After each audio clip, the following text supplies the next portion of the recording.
E o Senhor me direcionou a falar uma palavra para vocês, irmãos. Hoje é uma noite apostólica. Acho que você não entendeu, vou falar de novo. Hoje é uma noite apostólica. Quando o Senhor dá uma palavra apostólica ao seu povo, o Senhor apresenta fundamentos e envia. E nessa noite eu gostaria, irmão, de compartilhar exatamente uma palavra apostólica com vocês. Por favor, abra sua Bíblia em Atos dos Apóstolos, capítulo 9. Atos dos Apóstolos, capítulo 9. A palavra de Deus nos ensina que quem tem espírito, que quem tem ouvidos, ouça o que o Espírito diz à igreja. Abra aí o teu coração, abra o teu entendimento. Deus essa noite vai despertar pessoas para o ministério. Atos capítulo 9, a partir do versículo 10, é um texto muito conhecido. O texto diz assim, a partir do versículo 10: E havia em Damasco um homem, um discípulo, fala comigo, um discípulo. Havia em Damasco um discípulo chamado Ananias. O Senhor o chamou em uma visão: Ananias. Diante do que prontamente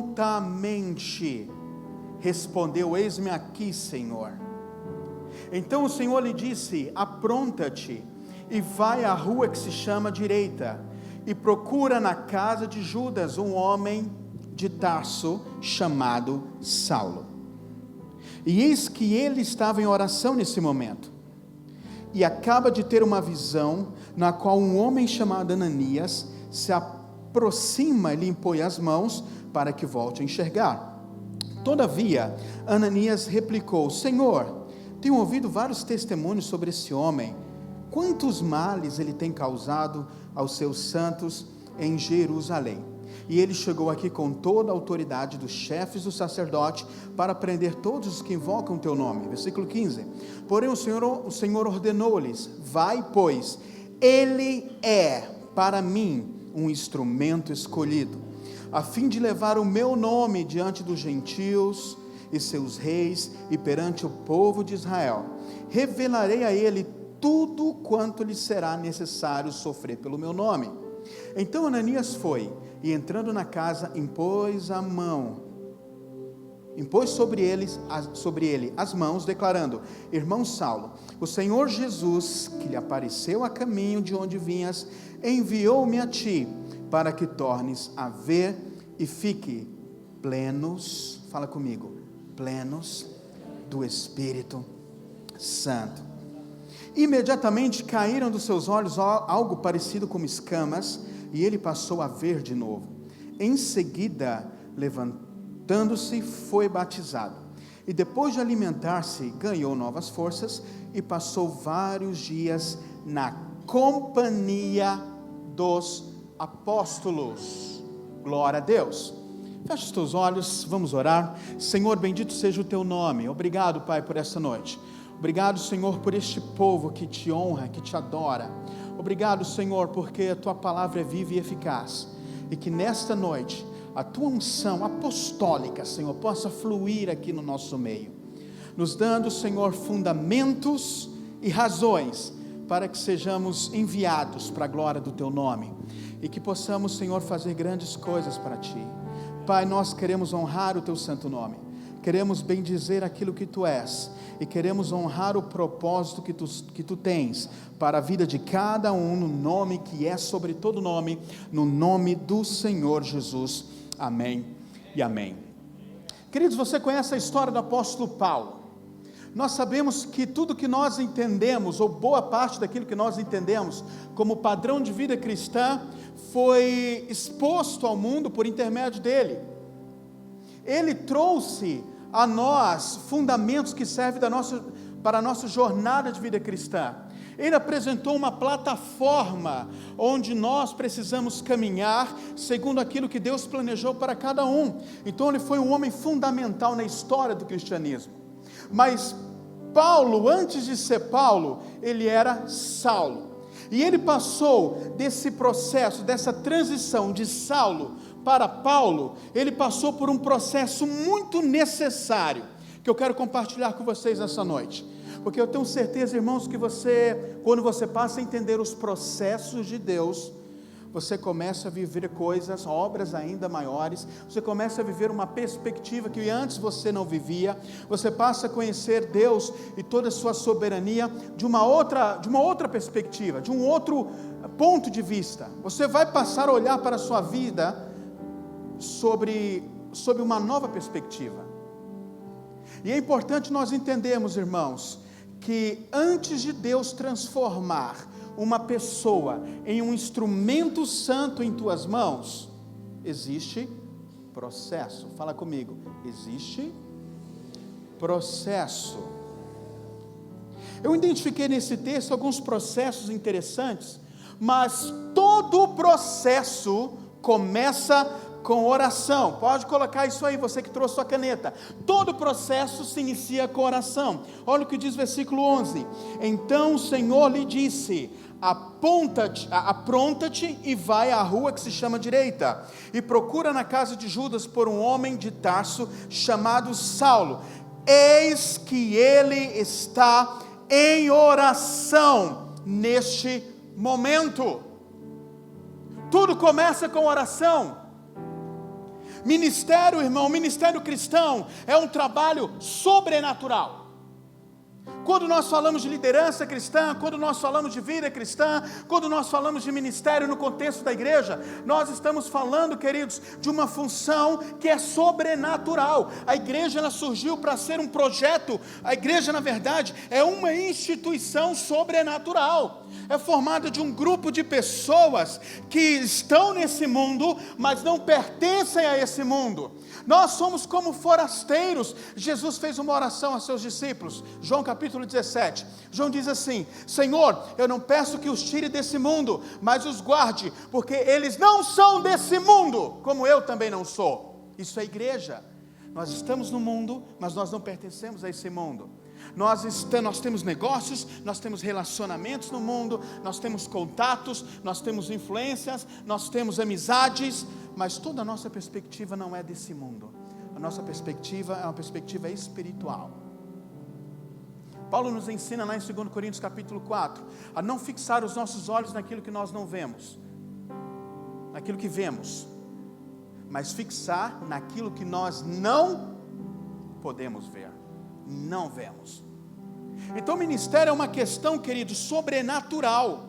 Quando nós falamos de vida cristã, quando nós falamos de liderança cristã, nós estamos falando de um grupo de pessoas que lideram uma instituição sobrenatural, uma instituição que é direcionada, que é moldada, que é suprida das coisas espirituais. E é importante nós entendermos essas duas realidades. Queridos, existem duas realidades constantes e dinâmicas, que é a realidade física e é a realidade espiritual. Quando nós oramos, irmãos, a realidade física e a realidade espiritual se fundem. Está entendendo, irmãos? Quando você ora, a barreira que separa o natural do sobrenatural é rompida, e o que é espiritual e o que é natural se fundem. E aí, meus irmãos, quando nós oramos, as duas realidades se tornam uma só. É isso que Deus quer que possamos viver, irmãos. Nós estamos nesse mundo, mas nós não pertencemos a esse mundo, e toda a perspectiva que nós temos desse mundo é espiritual, é sobrenatural. E aí, meus irmãos, toda transformação, todo ministério começa com a oração. É quando o Criador se une com a criatura, e aí nós passamos a fazer grandes coisas para Deus, e Ele começa a fazer grandes coisas para nós. Como eu disse no início da ministração, hoje faleceu Billy Graham, o homem que pregou para pelo menos 215 milhões de pessoas ao redor do mundo, em 185 países. Nós temos 195 países no mundo, ele pregou em 185, levou para Jesus pessoalmente mais de 3 milhões de pessoas. Há pouco mais de 5 anos atrás, ele falou uma frase que se tornou emblemática. Ele disse que se pudesse começar tudo de novo, teria passado mais tempo em oração. Amém ou não amém? Porque tudo começa e tudo termina em oração. Tem uma frase dele que eu achei muito interessante. Ele fala o seguinte: ele fala que grandes navios, quando se atracam, são puxados por grandes cordas, e as cordas não puxam o cais até o navio, mas o navio até o cais. A oração é a corda que aproxima Deus e o homem. Ele, porém, não puxa Deus até o homem, mas traz o homem até Deus. Meus irmãos, isso é fundamental nós compreendermos. Quando nós falamos em oração, queridos, nós estamos falando naquilo de fazer aquilo que Deus nos projetou para que sejamos. Nós vamos entender que Deus criou o homem para se relacionar com Deus. Amém ou não amém? Nós somos criados para ter um relacionamento vivo e ativo com Deus. E a oração, irmãos, ele estabelece esse relacionamento. A Bíblia diz que o pecado trouxe separação entre Deus e o homem. A desobediência lá no Éden causou a separação entre Deus e o homem. E a oração, irmãos, nos religa com Deus. Aquilo que Cristo conquistou para nós no Calvário, a Bíblia nos ensina que essa barreira foi quebrada e hoje nós temos livre acesso ao Pai. Fala para o teu irmão, você tem livre acesso a Deus. Hoje nós temos livre acesso a Deus. Agora escute, irmão, vou te falar uma coisa muito importante e desafiadora. Quando não oramos, escute, inconscientemente fortalecemos o plano de Satanás de nos afastar de Deus. Porque a oração, ela nos atrai a Deus. Mas quando deixamos de orar, nós colaboramos inconscientemente com o plano de Satanás de nos separar de Deus. Uma vez que a oração é a ferramenta fundamental da vida cristã. Por isso que tudo começa e tudo termina com a oração. Nós vamos entender que a oração, ela nos coloca numa posição de influência espiritual. Queridos, tudo que você conhece hoje é movido pelas coisas espirituais. Tudo. Nós vimos diversos testemunhos na igreja de casamentos que outrora estavam prestes a se separarem, casais prestes a se separar, casamentos prestes a ser destruídos. Quando vieram para a igreja, receberam a bênção do Senhor, o casamento foi restaurado. Por que isso aconteceu, irmão? Porque houve uma movimentação no reino espiritual. E essa movimentação no reino espiritual trouxe um efeito às coisas naturais e o casamento foi consertado, foi restaurado. Meu irmão, quando nós oramos, nós alcançamos influência espiritual. E uma vez que nós temos influência espiritual, nós passaremos a viver o sobrenatural de Deus mais comum no contexto da nossa vida. Então é por isso que tudo começa e tudo termina nas coisas por meio da oração, através da oração. É o segredo do poder espiritual. Irmãos, alguns anos atrás nós fizemos uma conferência, um simpósio na verdade, sobre crescimento de igrejas.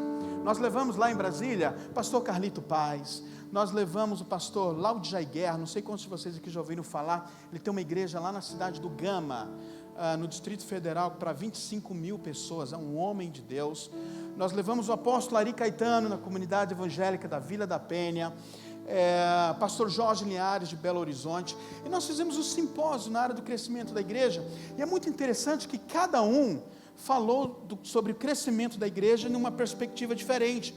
O pastor Carlito falou sobre igrejas com propósito, Ari Caetano compartilhou sobre o crescimento da igreja na perspectiva do MDA, Laudijaí Guerra compartilhou sobre a visão celular, que a igreja dele é em células, são mais de 8 mil células, e enfim, o pastor Jorge Linhares falou sobre o crescimento na perspectiva multiministerial, mas foram palestras com diferentes perspectivas, mas todos eles tinham algo em comum, todos eles tocaram no mesmo assunto, falaram que a oração é o segredo. Queridos, eu tenho amigos que viajaram para a Coreia do Sul, para descobrir os segredos do crescimento da Igreja do Evangelho Pleno em Seul, liderada por David Young Cho. Tenho muitos amigos que foram até lá. Queridos, estou falando de uma igreja, presta atenção no que eu estou te dizendo, estou falando de uma igreja que tem 700 mil membros, são 700 pastores trabalhando em tempo integral, são 30 mil grupos familiares, são 7 cultos no domingo, olha só, cada culto com 50 mil pessoas. Estou falando de uma igreja que tem diversos programas de televisão, dezenas de emissoras de rádio. E aí, irmão, surge uma pergunta: como é que o Dr. David Young Cho consegue administrar tudo isso? Toda essa complexidade, toda essa logística complexa. Queridos, fizeram essa pergunta para ele: como é que você administra tudo? Ele disse: olha, minha vida é o seguinte, 30% é voltado, da minha vida diária, é voltado para administrar essas coisas, 70% é voltado para a prática da oração. Queridos, esse é o segredo. Acho que você não entendeu. Sabe o que acontece, irmão? O método se torna uma ferramenta poderosa nas mãos de um líder consagrado a Deus. E foi isso que ele descobriu lá. Foi isso que ele... Tanto que hoje, de segunda a sexta, mais ou menos 3 mil pessoas se reúnem para orar, em 24 horas ininterruptos, e final de semana 10 mil pessoas se reúnem para orar. Porque cada vez, quanto mais eles oram, mais o crescimento acontece. O grande segredo da igreja do Evangelho Pleno em Seul é a oração. Eu estava lendo um livro um dia desses que falava que um dia o presidente da Coreia ligou para ele. Escute. O presidente da Coreia ligou, a secretária dele atendeu e disse: olha, ele não pode atender nesse momento, ele está orando. Algumas horas, 2 horas depois, o presidente liga novamente, aí ele atendeu, e o presidente da Coreia reclamou: por que eu te liguei, pessoalmente você não atendeu? Ele respondeu: estava em audiência com o meu Senhor. Oh, meus irmãos, uma mentalidade assim que nós precisamos ter. Então, tudo começa com oração. Segunda lição que esse texto nos apresenta: antes, escute, irmãos, antes de Deus transformar alguém em um instrumento em suas mãos, primeiro, Ele vai enviar um discípulo para guiá-lo. Acho que você não entendeu, irmãos. Deixa eu ler para vocês, versículos 10 e 11. Havia em Damasco um discípulo chamado Ananias, e o Senhor chamou em uma visão: Ananias. Diante do que prontamente respondeu. Olha que dinâmica fantástica entre o discípulo e o Senhor, e o seu mestre. Quando o mestre chama, o discípulo está pronto. O discípulo reconhece a voz do seu mestre. E eis-me aqui, Senhor. O discípulo não somente reconhece a voz do seu mestre, mas está sempre pronto para atender o seu chamado. Versículo 11. Então o Senhor lhe disse: apronta-te, vai à rua que se chama direita e procura na casa de Judas um homem de Tarso chamado Saulo. Eis que ele está em oração nesse momento. Queridos, quando Deus quer realizar uma grande obra na tua vida, quando Deus, Ele quer fazer de você um grande ministro, um grande instrumento nas mãos dEle, o Senhor vai enviar pessoas certas para te guiar. O Senhor vai enviar pessoas que discipulem.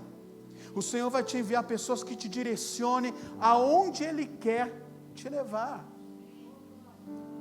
E às vezes, irmãos, para que você entenda que Ele quer usar alguém para te levar na direção que Ele quer, muitas vezes Ele vai te cegar, para que você não tenha opção. Amém ou não amém? Para que você entenda que é necessário alguém mais experiente do que você, é necessário alguém mais vivido do que você para te conduzir esse caminho. Nós vemos aqui o poder que há no discipulado. É usando pessoas, fala assim comigo, é usando pessoas que Deus se manifesta. Queridos, não feche os olhos, não se feche aos conselhos, não feche o seu coração, irmãos, aos conselhos de pessoas mais experientes. Deus pode estar usando essas pessoas para te mostrar algo que você não sabia que existia. Deus pode estar usando essas pessoas para te dar um direcionamento. E aí, meus irmãos, se você quer ser um grande instrumento nas mãos de Deus, se permita ser discipulado. Se você quer ser um grande instrumento nas mãos de Deus, eu tenho certeza. E olha só que coisa interessante. Quando Deus enviou Ananias para cuidar de Paulo, até então Saulo já sabia que Deus ia enviar alguém. Guarda isso no teu coração. O Senhor está te dizendo hoje, lembra que eu falei que a mensagem desse momento é apostólica? O Senhor vai enviar alguém para te guiar. Eu acredito que na maioria das pessoas aqui já tem alguém que o guia a esse crescimento. Aceite ser discipulado. Aceite passar por esse processo. Então tudo começa com oração, tudo começa com discipulado. Deus vai mandar alguém para cuidar de você. Número 3, escuta comigo, irmãos. Escuta o que eu vou te dizer, na verdade. Na verdade, eu quero que você fale assim comigo. Diga, 3. Pode dizer, 3. Deus escolhe pessoas improváveis. Olha o que diz o versículo 13, 14 e 15. Todavia, Ananias replicou: Senhor, tenho ouvido vários testemunhos sobre este homem, quantos males ele tem causado aos seus santos em Jerusalém. E ele chegou aqui com toda a autoridade dos chefes dos sacerdotes para prender todos os que invocam o teu nome. Olha a resposta do Senhor. Porém o Senhor lhe disse: vai, pois ele é para mim instrumento escolhido. Era um cara improvável, era um perseguidor de cristãos, era uma pessoa que nós olhávamos para ele e não imaginaríamos que seria um servo de Deus, um instrumento do Senhor. Meus irmãos, é assim que Deus não nos vê. Deus, irmãos, transformou, hoje nós falando novamente de Billy Graham, Deus transformou um filho de fazendeiro que distribuía leites. O pai dele tirava o leite da vaca, ele pegava as garrafas de leite, e ia distribuir aquelas pessoas que compravam. Deus chamou esse homem para pregar o evangelho para 215 milhões de pessoas ao redor do mundo. Quantos aqui imaginaríamos que isso ia acontecer? No grande avivamento em Gales, Deus usou um garoto de 13 anos, Evans Roberts. Ele havia percebido a necessidade que Gales precisava do Senhor, Gales precisava ser tocado pelo Senhor. Quando ele tinha 13 anos de idade, ele diariamente buscava a presença do Senhor, clamava dizendo: Senhor, derrama teu avivamento, derrama o teu fogo, dobra-me para que tua glória seja vista nesse lugar. Meu irmão, esse clamor durou 13 anos. Quando Evans Roberts tinha 26, os céus de Gales se rompeu. Em um ano houve mais de 100 mil conversões. Os juízes começaram a distribuir luvas brancas, porque não havia mais violência na cidade. O avivamento chegou a Gales por meio de um jovem. Quantos de nós aqui imaginaríamos o que é um jovem? Garoto, 13 anos. Quantos de vocês aqui dão crédito? Ou dariam crédito para uma oração de garoto de 13 anos? Ou as irmãs Smith, da Escócia, uma de 80 e outra de 82 anos, que leram no jornal que o país estava no caos. Era horário, Deus mandou um avivamento. William Seymour, do avivamento da rua Azusa. Estou falando de um homem que era filho de escravos, cego de um olho. Mesmo assim, Deus usou para o surgimento do movimento pentecostal, onde igrejas como a Assembleia de Deus, Igreja do Evangelho Quadrangular, nos Estados Unidos tem uma congregação chamada Church of God in Christ, que é a Igreja de Deus em Cristo. Só essa congregação foi a primeira congregação que saiu desse avivamento. Só ela nos Estados Unidos tem 8 milhões de membros. Mas Deus usou uma pessoa improvável. Amém ou não amém? Atos capítulo 4, versículo 13, olha só que legal, está escrito assim: observando a coragem de Pedro e de João, e tendo notado que eram homens simples e iletrados. Homens simples e iletrados. Olha só um segredo: ficaram perplexos e reconheceram que eles haviam convivido com Jesus. Sabe o que significa, irmãos? Significa que o segredo é o convívio com Jesus. Esse é o segredo. Oh, meus irmãos, uma das grandes verdades das Escrituras, queridos, e guarda isso no teu coração, é que quando Deus olha para nós, Ele não vê o que somos, mas o que podemos ser quando Ele trabalha em nós. É assim que Ele nos vê. As pessoas olham para nós e vê as nossas falhas, os nossos defeitos, mas Deus olha para nós, Ele vê possibilidades onde o seu Espírito pode produzir uma transformação. Por isso que o Senhor não vê como o homem vê. Bendito seja o nome do Senhor. 4, ministros são preparados para sofrer. Dá glória a Deus aí, irmão. Ministros são preparados para sofrer. Olha só o versículo 16: revelarei a ele tudo quanto lhe será necessário sofrer, por causa do meu nome. Eu fiquei me perguntando hoje, por que Deus faz os seus ministros sofrerem? Por que Deus permite ou prepara os seus ministros para o sofrimento? Eu descobri aqui várias razões, mas a primeira delas eu vou compartilhar rapidamente umas 3 para vocês. Primeiro, Deus permite que passemos pelo sofrimento, ou nos prepara para o sofrimento, para evitar os abalos da nossa fé. Porque na nossa caminhada, nós vamos ter pessoas que vão mentir contra nós, pessoas que vão nos trair, nós vamos ter traições. Nem tudo aquilo que a gente planejou, nós vamos conseguir realizar. Então Deus nos prepara para o sofrimento, irmãos, porque Ele quer evitar que nossa fé seja abalada. Paulo, posteriormente, lá no capítulo 16, ele estava andando, Silas estava com ele, uma multidão estava seguindo, apareceu lá no meio da multidão uma mulher endemoniada, com espírito de adivinhação. A Bíblia diz que Paulo, já irritado com aquilo que aquela mulher dizia, olha o detalhe, aquela mulher falava assim: estes homens são servos do Deus Altíssimo. As palavras que saem da boca dele, são palavras de salvação. Olha só, demônio falando isso. Sabe que a arma mais eficaz de Satanás para derrubar um homem, para interromper o ministério, é levantando o seu ego. A Bíblia diz que Paulo, já irritado, esse é o termo que a Bíblia utiliza, já irritado, se voltou até aquela mulher e expulsou aquele demônio. Ele fez alguma coisa de errado? Não fez nada de errado, mas a Bíblia diz que os donos daquela mulher agarraram Paulo e Silas, levaram à presença das autoridades e lá mentiram contra eles. Eles não ficaram isentos da mentira. Rasgaram as suas roupas numa praça pública. Passaram vergonha. Bateram neles. Dor física. Foi lançado num cárcere inferior. Eles sofreram injustiça. Mas eles estavam preparados. Irmãos, esteja preparado. Eles estavam preparados. Lá no capítulo 16, versículo 25, diz que por volta da meia-noite, enquanto eles oraram e cantaram louvores a Deus, houve um tamanho terremoto que sacudiu os alicerces da prisão, quebraram-se todas as cadeias e abriram-se todas as portas. É por isso que Deus nos permite passar pelo sofrimento. Não é para que a nossa fé seja abalada, é que no final de tudo Ele vai revelar a sua glória.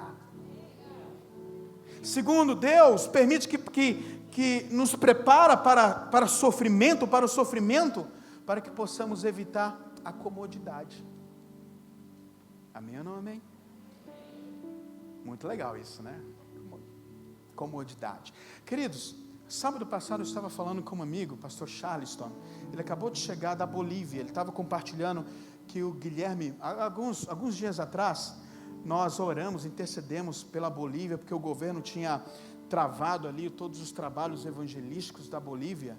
E aí no sábado passado, o pastor Charles estava falando comigo pelo telefone, e ele disse: olha, acabei de vir de uma cruzada na Bolívia, do Guilherme Maldonado, tinha 200.000 pessoas. Sabe por quê? Veio o sofrimento, a igreja despertou.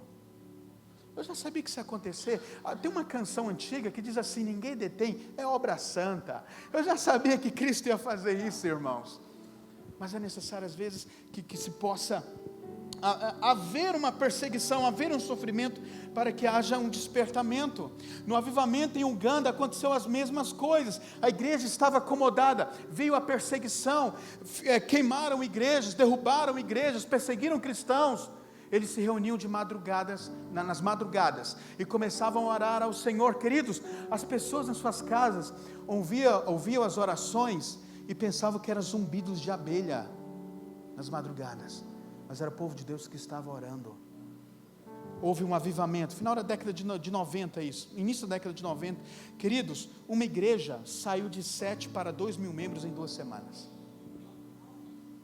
Irmão, dá glória a Deus aí, querido. Isso é tremendo, isso é o que Deus faz. Queridos, Deus prepara os seus ministros para o sofrimento, porque através do sofrimento nós crescemos. Deixa eu te falar uma coisa.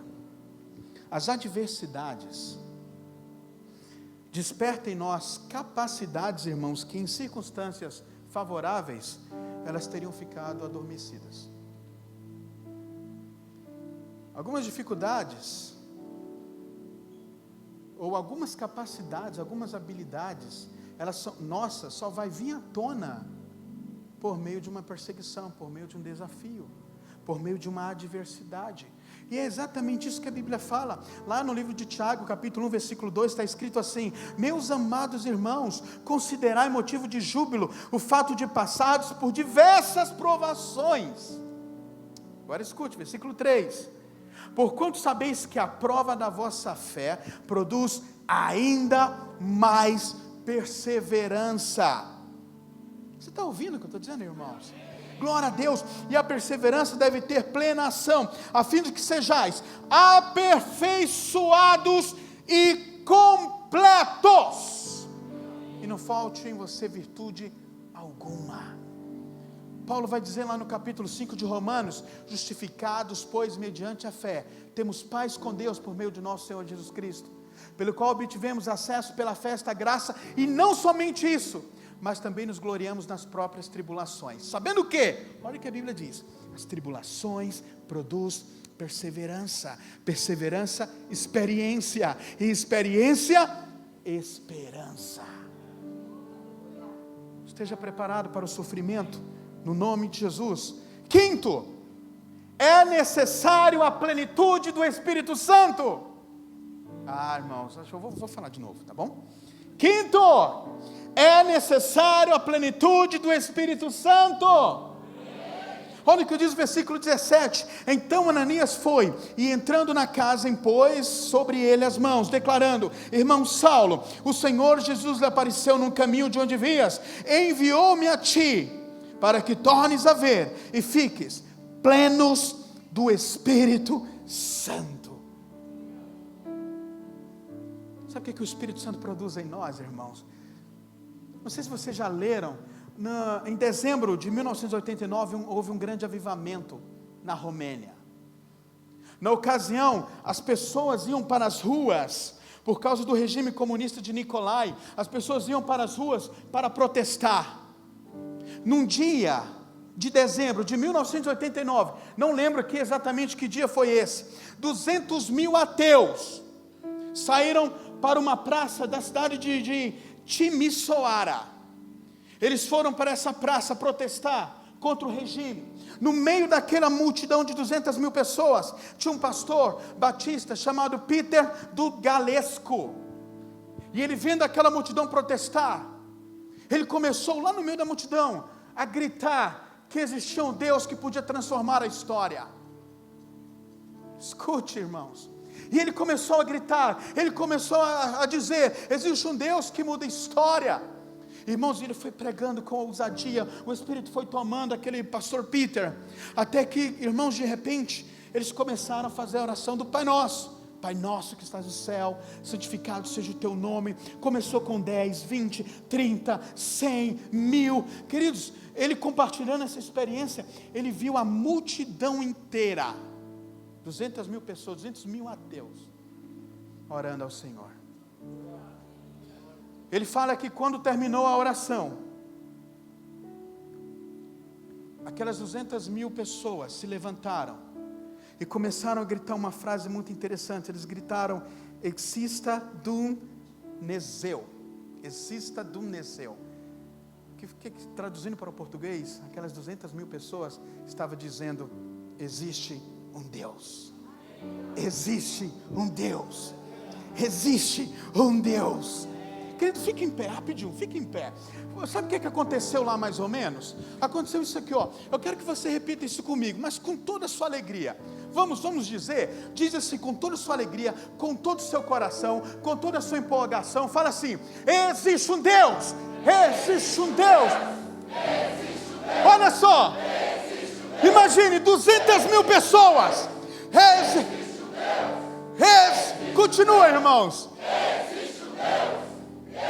Cara, tem muita unção aqui. Existe um Deus. 200.000. Glória a Deus. Imagina 200.000 pessoas. Senta rapidinho. Imagina, irmãos, 200.000 pessoas. Em Budapeste, na TV estatal, nas ruas, as pessoas caminhavam e começavam a gritar: existe um Deus, existe um Deus. É isso que Deus faz. Na China existe um documentário, talvez ele esteja no YouTube, mas esse documentário chama-se Avivamento na Igreja Perseguida da China.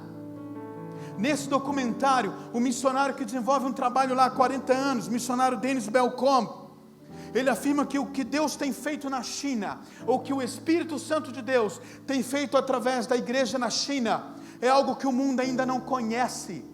Ele afirma, irmãos, que quase toda semana, 1.000 pessoas, por dia são 20.000 pessoas que são acrescentadas à igreja na China. 20.000 pessoas. Ele fala, queridos, que existem reuniões secretas que chegam a reunir 6.000 pessoas. Ele fala algo muito interessante. Ele fala algo que na China tem uma igreja de 300.000 membros, mas o mundo não conhece, porque suas atividades são secretas. 300.000, seria a segunda maior igreja local do mundo. É Deus, queridos, trabalhando na vida dessas pessoas, tornando essas pessoas instrumentos santos em suas mãos. Olha o que Paulo diz, 1 Coríntios capítulo 2, dos versículos 12 a 16, ele fala sobre o Espírito Santo. Ele diz assim: mas nós não recebemos o Espírito do mundo, mas o Espírito que vem de Deus, para que pudéssemos conhecer o que nos é dado gratuitamente por Deus, as quais também falamos, não com palavras de sabedoria humana, que a sabedoria humana ensina, mas com o Espírito, mas com o que o Espírito Santo ensina, comparando as coisas espirituais com as espirituais. Ora, o homem natural não compreende o Espírito de Deus, porque lhe parece loucura, e não pode entendê-las, porque elas se discernem espiritualmente. Mas o que é espiritual, discerne bem tudo, e ele de ninguém é discernido. Versículo 16: porque quem conheceu a mente do Senhor, para que possa instruí-lo? Mas nós temos a mente de Cristo. O Espírito Santo, ele se revela em nós, se manifesta em nós, ele trabalha a nossa vida, trabalha o nosso caráter, trabalha o nosso entendimento, para nos dar a mente de Cristo. Atos 1:8, irmãos: recebereis o poder ao descer sobre vós o Espírito Santo, e sereis minhas testemunhas, tanto em Jerusalém até os confins da terra. Me chama a atenção, eu já compartilhei para alguns irmãos aqui, principalmente os alunos da EDL e da EDM, o significado dessa palavra testemunha é mártire. O que é um mártire? É uma pessoa disposta a morrer por uma causa. Olha o que o Espírito Santo de Deus faz com nós. Ele vem, nos dá a mentalidade de Cristo, e assim como Cristo deu a sua vida em resgate de muitos, nós, como seus bons discípulos, precisamos estar dispostos a dar a nossa vida por amor a Cristo. É isso que o Espírito Santo faz em nós. Ele nos molda, ele nos dá um caráter tão trabalhado, tão aperfeiçoado, que aí nós vamos afirmar o mesmo que Paulo disse lá no capítulo 20, versículo 24: não tenho a minha vida por preciosa para mim mesmo, se tão somente completar o ministério que o Senhor Jesus me concedeu. É um privilégio, É isso que o Espírito Santo faz. É isso que Ele realiza em nós. Ele muda a nossa mente, Ele muda o nosso caráter, Ele muda o nosso entendimento. E aí, queridos, foi necessário que Ananias fosse até Paulo para ministrar essa plenitude do Espírito Santo. Queridos, levantou ali um novo homem. Quando o Espírito Santo é derramado, um novo homem se levanta. Quando o Espírito Santo desce, um homem poderoso se levanta. Olha os avivamentos. A maior autoridade no mundo sobre avivamento é um pastor americano chamado Richard Owen Roberts. Ele tem na sua biblioteca particular 9.000 títulos de livros e artigos que falam só sobre avivamento. Depois de estudar vários e vários anos sobre avivamento, ele chegou a uma conclusão muito interessante. Ele falou que avivamento nada mais é do que o mover extraordinário do Espírito Santo agindo por meio de pessoas comuns. Queridos, eu desejo isso, eu quero isso, eu vou viver isso, você também vai viver isso. E aí, queridos, nós vamos entender que quando nós clamamos por um avivamento, é interessante a gente observar que onde quer que tenha ocorrido o avivamento, houve o crescimento da igreja. Você pode ver isso ao longo da história, desde os avivamentos de Wesley, Whitefield, de Finney, de Moody, da Rua Fulton nos Estados Unidos, dos Morávios, todos esses avivamentos extraordinários que aconteceram, os avivamentos nas Ilhas Fiji, na Ásia, na Europa, na África, você vai perceber que houve o crescimento da igreja. Agora é interessante a gente observar que o crescimento da igreja houve, porque onde o Espírito Santo de Deus é derramado, existe um despertamento evangelístico, existe uma sede pela salvação de vidas. É por isso que Paulo era um sedento, era um apaixonado, por isso que ele foi um grande missionário, porque o Espírito Santo lhe deu esse entendimento. Para sermos grandes instrumentos de Deus, nós carecemos do Espírito Santo. Para finalizar, 6, fala assim comigo, é necessário estar inserido em um corpo. Olha o que diz o versículo 19, e depois de alimentar-se, ganhou novas forças e passou vários dias na companhia dos discípulos em Damasco. O que significa, irmãos? Significa que tudo começa com oração. Deus vai mandar alguém para te direcionar.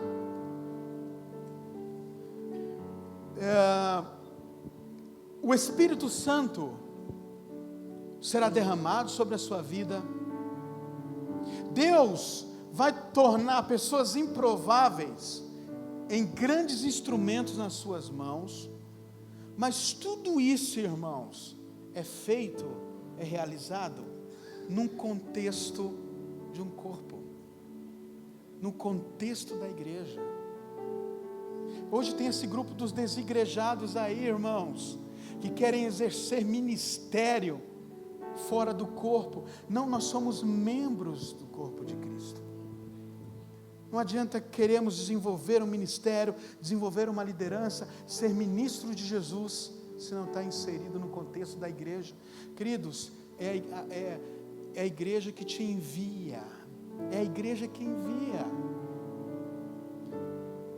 Tem oração, tem um discipulado, tem um Espírito Santo, mas é a igreja que envia. Está entendendo, irmãos? Lembra que eu falei para vocês que a palavra desse primeiro momento era apostólica? E que uma palavra apostólica ela traz fundamentos para o envio? Tudo que eu falei para vocês aqui não é novidade, é fundamento, princípios. Mas o que eu quero que você entenda nessa noite, irmãos, que Paulo, antes de se tornar Paulo, quando ele era Saulo, ele passou por esses processos para chegar até onde Deus queria que ele chegasse. E ele foi peça fundamental na história do cristianismo. E quando você olha biografias como a do próprio Billy Graham, que voltou para o lar, homens como T.L. Osborne, Homens como Reinhard Bonk, você vê esse grupo de pessoas, homens como Abe Uber, homens como o pastor Haroldo Kuzman.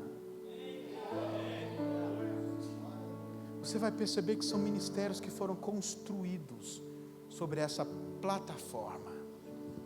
Amém ou não amém?